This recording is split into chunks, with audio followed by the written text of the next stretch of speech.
Sir half an ஹவரில் வந்துடுறேன் sir. என்ன பிரதர் ஆஃபீஸ்க்கா? உட்காருங்க. இல்லை பிரதர், நானும் உங்களை மாதிரி ஆட்டோ வாங்கி ஓட்டிடான்னு இருக்கேன். ஏன் பிரதர்? பாருங்க, டைம் ரெஸ்ட்ரிக்ஷன் இல்லை, டார்கெட் முடிக்கணும்னு அவசியம் இல்லை, ஹெச்ஆர்ட்ட எக்ஸ்பிளைன் பண்ணணும் தேவையில்லை. பிரதர் நீங்கள் டார்கெட் முடிச்சிட்டா உங்கள் ஆஃபீஸில் என்ன பண்ணுவாங்க? டீம் அவுட்டிங்கு, டீம் லஞ்சு அங்கெல்லாம் கூப்பிட்டு போவாங்க பிரதர். அதே டார்கெட் முடிக்கலன்னா அடுத்த நாள் எக்ஸ்ட்ரா ஒர்க்கை வச்சு சாவடிப்பானுங்க பிரதர். அதே தான் பிரதர் எனக்கும். ஏன் டார்கெட்டு நாள் ஃபுல்லாக ஆட்டோ ஓட்டிட்டு அந்த காசை வச்சு நான் வீட்டுக்கும் கொடுக்கணும், ஆட்டோ வாடகையும் கொடுக்கணும். அதே நான் சரியாக ஓட்டலன்னா மறுநாள் உங்களுக்காச்சும் அதிகமாக வேலை கொடுப்பாங்க, எனக்கு அந்த வேலை செய்கிறதுக்கு ஆட்டோ கூட கொடுக்க மாட்டாங்க. எல்லா வேலையுமே கஷ்டம்தான் பிரதர்.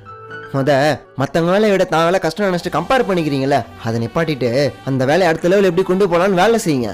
அந்த வேலையில அடுத்த லெவல் போவீங்க, நீங்களும் ஹாப்பியாக இருப்பீங்க. இப்போ சொல்லுங்க, ஆட்டோ ஓட்டுறீங்களா? இல்லை பிரதர், நான் என் வேலையை பார்த்துக்கிறேன். அப்போ ஆஃபீஸ்க்கு ஆட்டோலேயே போடலாமா?